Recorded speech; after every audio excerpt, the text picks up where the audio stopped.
नमस्कार, स्वागत है आप सभी का। आप देख रहे हैं न्यूज 24 मध्य प्रदेश छत्तीसगढ़। मैं हूं आपके साथ जया मिश्रा। कोरोना वायरस ने इन दिनों देश में कहर बरपा रखा है और ऐसे में न्यूज 24 मध्य प्रदेश छत्तीसगढ़ लोगों तक सही और सटीक जानकारी पहुंचाने की मुहिम में जुटा हुआ है ताकि लोगों की मदद हो सके। आज इस खास कार्यक्रम में हमारे साथ जुड़ रहे हैं शिशु रोग विशेषज्ञ डॉक्टर अनूप वर्मा, जो कि बच्चों के लिए खतरनाक मानी जा रही कोरोना की तीसरी लहर से जुड़े आपके सवालों का जवाब देंगे। तो प्रोग्राम के दौरान आप भी कॉल कर सकते हैं और आप भी डॉक्टर अनूप से अपना सवाल कर सकते हैं। डॉक्टर अनूप, बहुत स्वागत है आपका न्यूज 24 मध्य प्रदेश छत्तीसगढ़ पर। धन्यवाद। डॉक्टर साहब, सबसे पहला सवाल होगा तीसरी लहर की संभावनाओं को लेकर, क्योंकि तीसरी लहर की संभावनाओं के बीच हर राज्य तैयारी तो कर रहा है, लेकिन बच्चों को कैसे बचाया जाए? क्या एहतियात बच्चों के लिए बरतने चाहिए माता पिता को?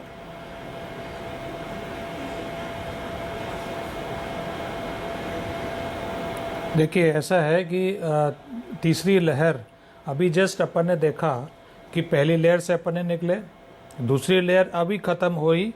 अब कब तीसरी लहर आएगी यह आज की तारीख में बताना संभव नहीं है जी। और ये सब उस पर निर्भर करता है कि जो आम आदमी है किस प्रकार से कोरोना एटिकेट्स जो अपन बोलते हैं कि सोशल डिस्टेंसिंग है, हैंड वॉशिंग है, ये सब चीज़ों की जानकारी रहे सब लोगों में और उसको पालन करें। ये सेकंड लेयर कम हुई है, इसका ये मतलब नहीं है कि अपन को एकदम फ्री हो जाना है। मास्क तो पहनना ही पहनना है, सोशल डिस्टेंसिंग रहना ही है, भीड़ भाड़ वाले इलाकों में जाना नहीं है।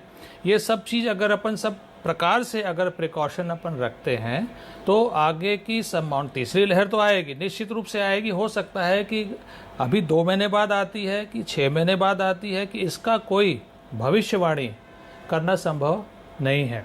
जी डॉक्टर साहब, मैं आपसे समझना चाहूँगी, क्योंकि दूसरी लहर में हमने देखा कि युवा पर सबसे ज़्यादा कोरोना का प्रभाव रहा, लेकिन कुछ बच्चे भी संक्रमित हुए। बच्चों में कोरोना कितना खतरनाक, अब तक के रिसर्च को लेकर अगर हम देखें तो कितना खतरनाक साबित हो रहा है?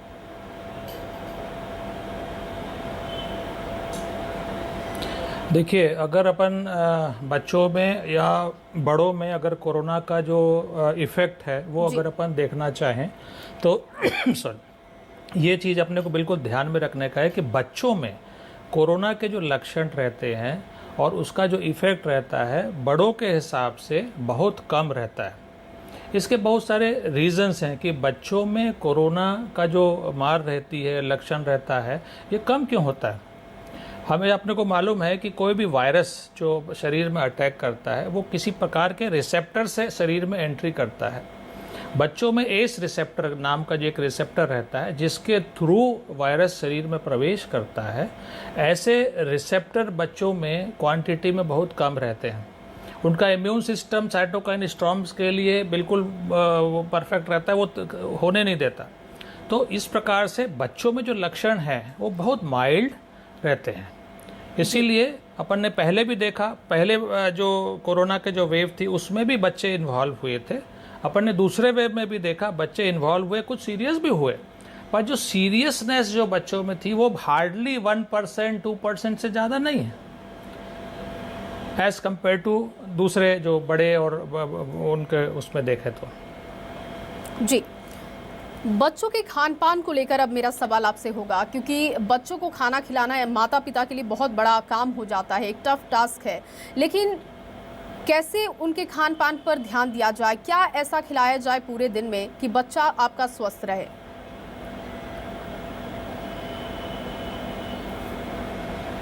देखिए, एक बहुत ही अच्छा प्रश्न आपने पूछा है। केवल खान पान बोलना कि भाई बच्चे को अच्छा खान पान चाहिए और देना चाहिए, ये सब माता पिता जानते हैं, पर आज की तारीख में, आज के परिवेश में आप देखेंगे कि एक ढाबा कल्चर और एक रोड स्ट्रीट फूड और ये सब इतना तादाद में बढ़ चुका है कि इसमें मतलब आपको बहुत बहुत अच्छी तरह से ध्यान रखना पड़ेगा।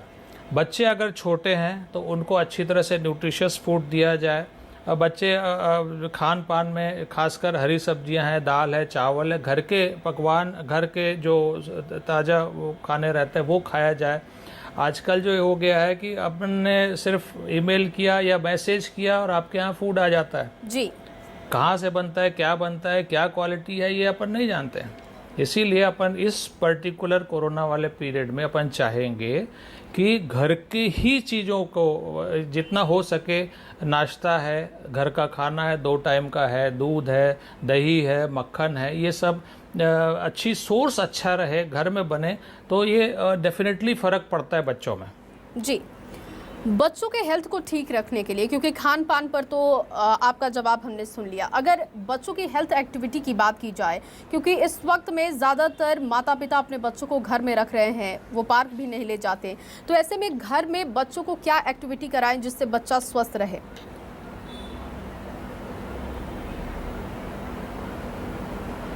देखिए, ये सब चीज़ निर्भर करती है कि बच्चा किस उम्र में है। जी। उस उम्र के एप्रोप्रिएट अपन उसको जो खेलने कूदने की जो व्यवस्था है, आज अगर अपन देखेंगे 1.5 साल करीब हो रहे हैं इस कोरोना महामारी को आए हुए, बच्चे लॉकडाउन में करीब साल भर से ऊपर हो गया है। कौन सा बच्चा बाहर खेलने जा रहा है आज? किसी को कोई परमिशन ही नहीं है बाहर जाने की, सिर्फ माँ बाप की ही एंट्री बाहर है, वो जा रहे हैं। तो ऐसी स्थिति में बच्चों में काफ़ी मानसिक रूप से भी दबाव है। जिन बच्चों का बचपन जो है प्ले ग्राउंड में निकलना चाहिए, स्कूल में जाना चाहिए, इंटरेक्शन होना चाहिए, ये जो डेवलपमेंट के लिए इतना ज़रूरी है, जो अपन ने देखा कि साल 1.25 साल से तो सब अंदर ही हैं, तो उम्र के हिसाब से उनको एक्टिविटी एनकरेज करें, खेलने कूदने में बैठाएं। जो अपने इंडोर गेम्स हैं उनको आप उनके मन मुताबिक करें, पेंटिंग्स हैं गर्ल्स के लिए, क्राफ्ट है, ये सब चीज़ें करें। फिजिकल एक्सरसाइज के लिए थोड़ा दौड़ है, स्किपिंग है, रस्सी कूदना है, ये सब चीज़ें जो अपन कई सालों से छोड़ चुके हैं, बच्चे ये वाले गेम्स छोड़ चुके हैं जो पहले अपन खेला करते थे। आजकल नए गेम्स आ गए, साइकिलिंग हो गई, ये हो गई। ये आजकल साइकिलिंग भी संभव नहीं है इस पर्टिकुलर जो फेज़ अभी चल रहा है। तो घर में एक्टिविटी ज़्यादा, अगर घर में कुछ प्लेग्राउंड है तो बाहर दौड़ सकते हैं, खेलना कूदना कर सकते हैं, आपस में भाई बहन अपना वो कर सकते हैं, सभी प्रकार से। पर अपन नहीं चाहेंगे कि कोई टीम टाइप का काम हो कि जो दूसरे जगह से बच्चे आ रहे हैं और ग्रुप में खेल रहे हैं और ग्रुप, सो ये इस प्रकार का अपन को ध्यान देना पड़ेगा। जी डॉक्टर अनूप, आजकल एक बहुत बड़ी दिक्कत माता पिता के सामने आ रही है कि स्पीच लेस हो रहे हैं बच्चे, यानी कि जो बच्चे 2-2.5 साल में बोलने लगते हैं, जो पिछले साल बच्चे हुए और 1 साल बीतने के बाद 2 साल जब फेज में वो पहुंचे तब भी वो बात नहीं कर पा रहे, क्योंकि गैजेट से उनका बहुत ज़्यादा जुड़ाव हो गया है। तो ये कितनी प्रॉब्लम वाली बात है, इसमें माता पिता को कितना गंभीर होना चाहिए और कैसे इस पर काम करे वो?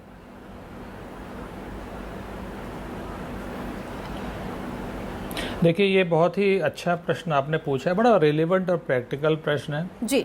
और बहुत सारे माता पिता आते हैं कि डॉक्टर साहब ये 2 साल से ऊपर हो रहा है, 2.5 साल का हो रहा है, 3 साल का हो रहा है और ये उम्र के हिसाब से उतना बोल नहीं पा रहा है, स्पीच उतनी नहीं है इसकी, उतनी मैच्योरिटी इसकी नहीं है। तब पूछने से इनको पता चलता है कि ये टीवी कल्चर है, जो घर में पूरा परिवार बैठ कर टीवी दिख रहा है। सुबह 6 बजे से लेकर रात के 11 बजे तक घर में टीवी चल ही रहे हैं जी। बच्चों को खाना खिलाया जा रहा है कैसे? मोबाइल दिखा कर, उसमें कार्टून लगा करके वो दिखाया जा रहा है। बच्चा क्या खा रहा है उसको नहीं मालूम, उसको क्या टेस्ट है बच्चे को नहीं मालूम, वो चगल रहा है नहीं चगल रहा है वो उसको ये नहीं मालूम, कितना उसका पेट में गया ये भी नहीं मालूम। हर घर में ये स्थिति आज आप देखेंगे, उनके बच्चे हैं, ग्रैंड बच्चे हैं, ये सब चीज़, ये इसी को आपने जैसे बोला गैजेट, ये सब ये मिसयूज़ है। अगर माँ बाप को ये जानकारी, बच्चों को जितना ये सब चीज़ न दिया जाए उतना अच्छा डेवलपमेंट होगा। जितना वो लोगों से इंटरैक्ट करें, बात करें, चलें फिरें, दौड़ें घूमें, डेवलपमेंट इसमें फास्ट होता है। इसीलिए ये अपने लिए बहुत ज़रूरी है कि ये सब चीज़ों का टेस्ट बच्चों को ना जाए। इसीलिए अपन लोगों को, खुद माँ बाप को, खुद ग्रैंड पेरेंट्स को घर में इस प्रकार का माहौल बनाए जो बच्चों को उचित रास्ता दिखाए डेवलपमेंट का। तो इसमें आप देखेंगे आजकल न्यूक्लियर फैमिली है, माँ बाप और बच्चे, किससे बात करेंगे। ये भी एक बड़ा फैक्टर है जिसमें कि बच्चे डिलेड स्पीच रहते हैं। एक कंबाइंड फैमिली है जहाँ 10 लोग एक साथ रहते हैं, कोई ना कोई स्टिमुलेशन चलता रहता है, कोई गोदी में उठा रहा है, कोई बात कर रहा है, कोई ये कर रहा है, वो कर रहा है। इससे बच्चे का डेवलपमेंट में बहुत फर्क पड़ता है। तो ये चीज़ अपने को अच्छी तरह से समझना चाहिए कि जो पुराना कल्चर था भारत का, जो एक कंबाइंड फैमिली वाला कल्चर था, उसमें बहुत सारे डेवलपमेंट्स फास्ट होते थे। अभी चूंकि अब ऐसा समय ही चल रहा है जो कि न्यूक्लियर फैमिलीज का, उसमें भी अपने को ध्यान देना चाहिए कि इस प्रकार का वातावरण रहे जो बच्चे के डेवलपमेंट को सपोर्ट करे। जी डॉक्टर साहब, आजकल बच्चे, जैसा कि मैंने पहले भी ये सवाल किया कि बच्चे ज़्यादातर गैजेट्स के साथ जुड़े हुए हैं, लेकिन पढ़ाई का भी एक सिस्टम अब ऑनलाइन हो चुका है। तो ऐसे में जो बड़े बच्चे हैं वो ऑनलाइन क्लासेस ले रहे हैं, बहुत देर तक सिस्टम के सामने बैठे रहते हैं, आंखों में उनके प्रॉब्लम हो रही है। तो इस दिक्कत को कैसे ठीक किया जाए?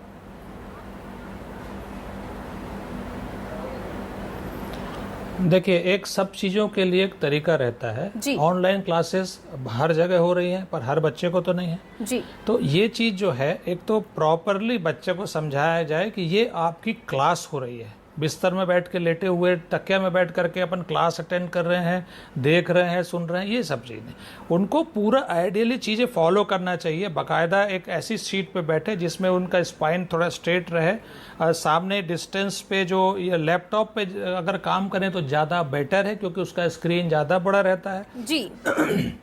और उसका जो प्लेसमेंट रहे वो हल्का सा 45 डिग्री थोड़ा सा लोअर रहे, दैट्स ऑल। ऐसा नहीं कि ऊपर रखा हुआ है और पूरा गर्दन उठा के देख रहे हैं, तो आँख का स्ट्रेन अपन हमेशा रोज ही देखते हैं। बच्चा आता है, साहब एक हेडेक सा होता है, मज़ा नहीं आता, बहुत देर तक काम करने में, हाथ पैर में इधर दर्द है, कंधे पे दर्द है, ये सब चीज़ें जो है, ये सब इसी प्रकार के जो रोल अपन फॉलो कर रहे हैं, बच्चे लोग रोज़ देख रहे हैं अपन, ये उसकी वजह से ज़्यादा है। जी डॉक्टर साहब, अब मेरा सवाल होगा कि बच्चों में लक्षण तो हमें पता है कि अगर माइल्ड फीवर है या बच्चे की आंख में लालीपन है तो बच्चा कोरोना संक्रमित है। लेकिन मैं आपसे समझना चाहूँगी कि अगर कोई बच्चा संक्रमित है तो फिर कौन से टेस्ट पर जाना चाहिए? RT-PCR उसके लिए बेहतर है या एंटीजन कराएं या फिर CT स्कैन बच्चों के लिए क्या डॉक्टर सलाह करते हैं?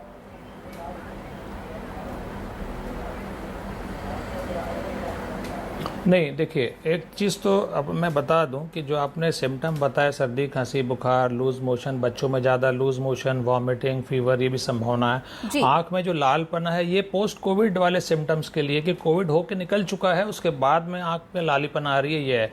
जहाँ तक आपने जाँच के बारे में बात करी, केवल अपने को एक ही चीज़ याद रखने का है कि अपने को कराना है तो सिर्फ RT-PCR कराना है। अगर आपको बहुत जल्दबाजी है तो आप एंटीजन करा लीजिए, अगर नेगेटिव है तो आपको RT-PCR कराना है, अगर पॉजिटिव है तो मान के चलेंगे कि आप कोविड पॉजिटिव हो। ये चीज़ अपने को याद रखने का है कि RT-PCR ही बच्चे के लिए या किसी के भी लिए ये एकदम पॉजिटिव अपने को मान के चलना है कि भाई RT-PCR पॉजिटिव है तो अपन पॉजिटिव की कैटेगरी में आएंगे ही आएंगे। पर अगर एंटीजन पॉजिटिव है तो भी आएंगे, और अगर एंटीजन नेगेटिव है इसका ये मतलब नहीं है कि आप पॉजिटिव नहीं हो। पहली चीज़ ये आप।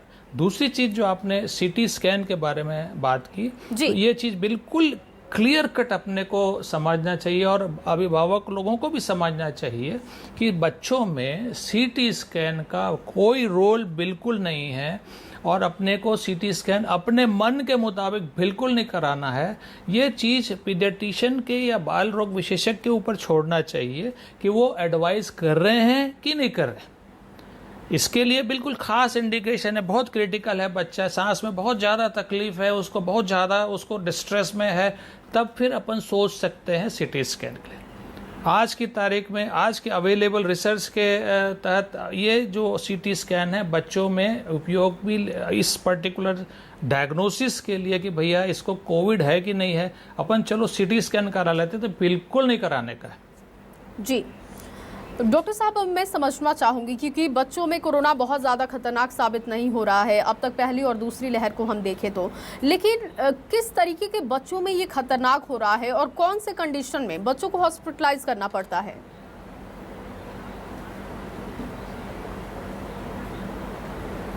नहीं, देखिए, आपने बताया बच्चों में वैसे भी पहली वेव में भी दूसरी वेव में भी कोरोना का जो लक्षण थे बहुत तीव्रता से नहीं थे जी। अब जो आज की तारीख में जो अपन देख रहे हैं, जिन बच्चों में कोरोना हो चुका है, ऐसे बहुत सारे टाइम में जैसे घर में 4 लोगों को कोरोना हुआ, बच्चे को तो अपन कोई टेस्ट ही नहीं कराते, उनको कुछ हुआ भी नहीं, उनको लक्षण होता भी नहीं, तो अपन मान के चलते हैं कि अगर फैमिली में अगर किसी को कोरोना हो तो बच्चे पॉजिटिव रहे होंगे या कभी टेस्ट भी कराया आरटी पॉजिटिव है तो वो पॉजिटिव होकर निकल जाता है। अब उसके 1 महीने बाद 1.5 महीने बाद इन बच्चों में एक ऑटो इम्यून रिस्पॉन्स होता है जो बहुत सारे सिस्टम को वो ख़राब करता है, खुद की इम्यून एंटीबॉडी, ये MIS-C बोलते हैं, जो multi system inflammatory syndrome in children करके जो बोलते हैं, जो रोज़ आप पेपर में देख रहे होंगे कि बच्चों में कोविड हो चुका, उसके बाद 1.5-2 महीने के बाद जो सिम्टम आ रहे हैं ये काफ़ी तीव्रता से बढ़ते हैं। खासकर इसमें हार्ट का इन्वॉल्वमेंट बहुत इम्पॉर्टेंट है। इसमें छोटी छोटी नसें जो रहती हैं वो भी थ्रोम्बोसिस और ये सब चीज़ें होने की संभावना रहती है। आँखों में कंजेशन रहेगा, लाल दिखेगी आँख, बुखार चल रहा है 5 दिन 7 दिन के बाद उतर ही नहीं रहा है बुखार, सीवियर राइगर्स आ रहे हैं, रैशेज आ गए हैं आँखों में। एक कावासाकी करके डिजीज़ होती है जो इसी प्रकार से प्रेजेंट करती है और कई सालों से हम लोग देख रहे हैं। उसके लक्षण और इसके लक्षण में तकरीबन समानता सी रहती है। इसमें कुछ पॉइंट्स रहते हैं जो चिकित्सा के डिसीजन के ऊपर रहते हैं, जिससे अपन समझ सकते हैं कि भैया ये तो कावासाकी डिजीज़ का प्रेजेंटेशन है और ये MIS-C का प्रेजेंटेशन है। ये तो एक प्रकार का प्रेजेंटेशन हुआ। दूसरा जो रहता है जिसमें हार्ट का इन्वॉल्वमेंट रहता है, जिसमें बच्चे का इजेक्शन फ्रैक्शन 30-35 से ज़्यादा जाता नहीं है, मायोकार्डाइटिस पिक्चर मिलने लगता है, डिस्कम्फर्ट रहेगा, सूजन आने लगेगी, पेट में सूजन है, छाती में आ जाएगा, हार्ट के चारों तरफ में भी सूजन, जिसको अपन पेरिकार्डियल इफ्यूजन बोलते हैं, ये भी मिलने की संभावना रहती है। तो इस प्रकार के जो MIS-C के जो लक्षण है ये आजकल बहुत देखने में आ रहे हैं और इसको अगर अपन ने देर किया अगर डायग्नोसिस में तो ये काफ़ी घातक हो सकती है। उसके लिए अपन इको कराते हैं, अपन उसके पूरे टेस्ट हैं, टायर 1 टायर 2 इन्वेस्टिगेशन है, वो सब करा करके फिर इसको एक महंगी दवाई भी देने की आवश्यकता पड़ती है, जिसको अपन IVIG बोलते हैं। वो वज़न के हिसाब से देते हैं। अगर 40 किलो का बच्चा है तो हो सकता है कि इसका जो रेट है वो दवाई का रेट 80-90 हज़ार सिर्फ वो IVIG का ही हो जाता है, अपार्ट फ्रॉम अस्पताल का, बाकी दवाओं का और ऑक्सीजन का और ये सब का खर्चा अगर अपन देखें तो इसीलिए ये कोई भी ये बहुत जानकारी इम्पोर्टेंट है पेरेंट्स के लिए कि कोई भी आपके घर में कोविड हुआ हो और घर में बच्चे हैं और उसके 1-1.5 महीने के बाद बच्चे का बुखार नहीं उतर रहा है, उसको रैशेज आ रहे हैं, उसके आँख में कंजेशन है, तो ज़रूर किसी पीडियाट्रिशियन को अपने दिखाएं और उचित सलाह लेवें। जी, अब मेरा सवाल म्यूकरमाइकोसिस को लेकर होगा, क्योंकि बड़ों में तो हमने देखा कि इसका खतरा बढ़ा और कई लोगों की जान तक चली गई। मध्य प्रदेश में एक केस ऐसा आया था जहां पर एक बच्ची को म्यूकरमाइकोसिस हुआ। इसके पीछे वजह समझना चाहूँगी कि क्या बच्चों में भी म्यूकरमाइकोसिस हो रहा है और ये खतरनाक साबित हो रहा है उनके लिए? नहीं, म्यूकरमाइकोसिस जो है ये बड़ों में ही अभी तक रिस्ट्रिक्टेड है और अभी एक आध केसेस आए होंगे, पर ऐसा कोई भी आगे भी ऐसा जो अभी तक हम लोग ने देखा पूरे एक आध अगर केस रिपोर्ट आ भी रही है तो इसका मतलब ये नहीं है कि बच्चों में इसका तीव्रता बढ़ रही है या इसमें कोई भी आज की तारीख में कोई भी लिटरेचर ऐसा सपोर्ट नहीं कर रहा है कि बच्चों में म्यूकरमाइकोसिस के केसेस बढ़े हैं या मिल रहे हैं। 1-2 केस रिपोर्ट हो सकती है। जी, क्योंकि अब तीसरी लहर को लेकर देश तैयारी कर रहा है। बड़े लोगों का तो वैक्सीनेशन हो रहा है, 18+ वाले लोगों का, बच्चों का भी वैक्सीनेशन हो, इसके लिए ट्रायल चल रहा है। अगर वैक्सीन आ जाती है, बच्चों को वैक्सीन लग जाती है, तो ये कितना कारगर होगा डॉक्टर साहब?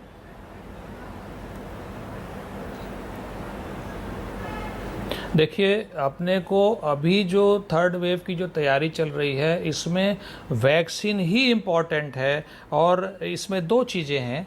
जो अपन ने पहली वेव में जितने लोगों के लक्षण हुए जो पॉजिटिव रहे, फिर वेव 2 में जितने लोग पॉजिटिव हुए, एक जन अगर पॉजिटिव है तो अपन मान के चलते हैं उसके सराउंडिंग में 20 लोग पॉजिटिव हुए होंगे।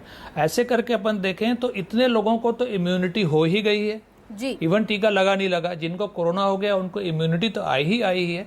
और दूसरा, जिन लोगों ने टीका लगवाया, आज भारत सरकार को अपन मानना पड़ेगा कि उसने इतने रिस्ट्रिक्शन के बाद में भी उन्होंने इतने अच्छी सप्लाई करी है कि अच्छी तरह से वैक्सीन लग रही है। और केवल वैक्सीन ही एक ऐसा उपाय है जिससे कि अपन थर्ड वेव को कमज़ोर कर सकते हैं।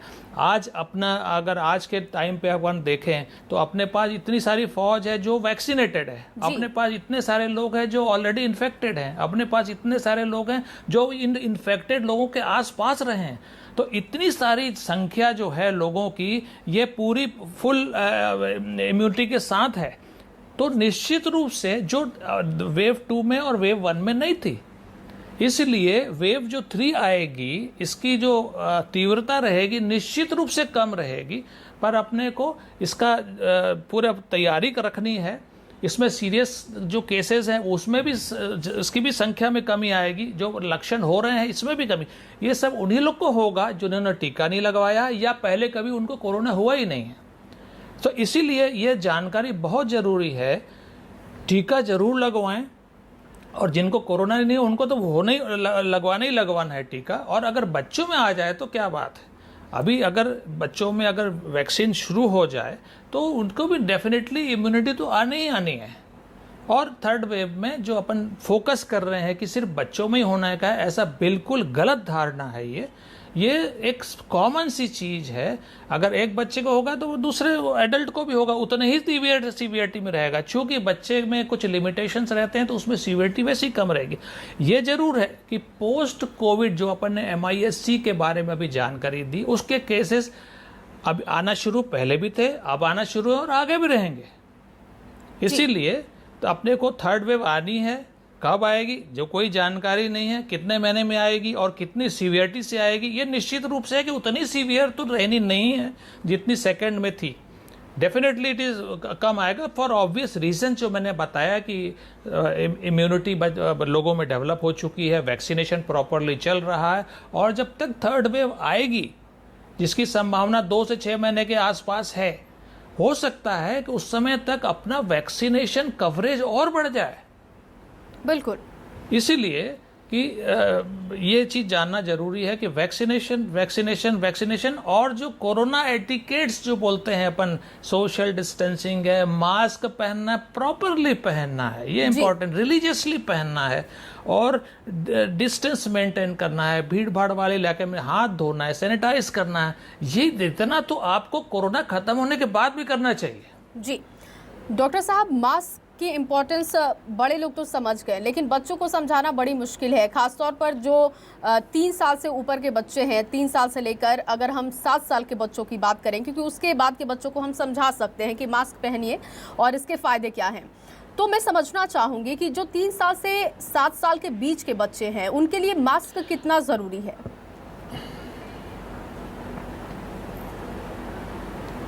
देखिए, इसके लिए मास्क के लिए रिकमेंडेशन जो भारतीय शिशु अकादमी है जी, उसने बताया है कि 2 साल के नीचे बच्चों में मास्क अपन नहीं लगा सकते, क्योंकि वो रिटेन नहीं कर सकते, उनको तो समझ में ही नहीं आता कि ये है क्या चीज़ है। बिल्कुल। और जो गवर्नमेंट ऑफ इंडिया की गाइडलाइंस है वो 5 साल का है कि 5 साल के ऊपर बच्चों को में आप मास्क लगाइए, उसके नीचे।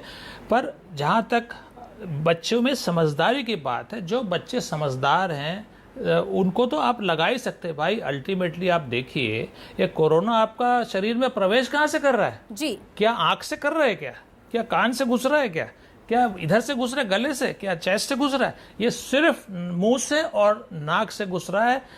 केवल अगर अपन उसको प्रोटेक्ट करते हैं तो आप कोरोना से बच जाते हैं।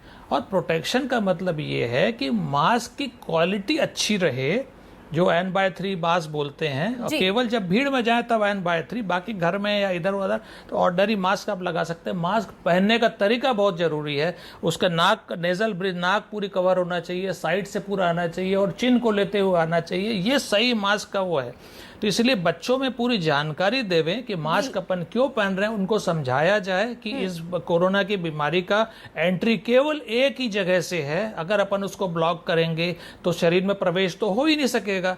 इसलिए बच्चों को अच्छी तरह से समझाया जा सकता है कि भाई ये अच्छी तरह से पहनो, इसका पहनने का तरीका ऐसा है।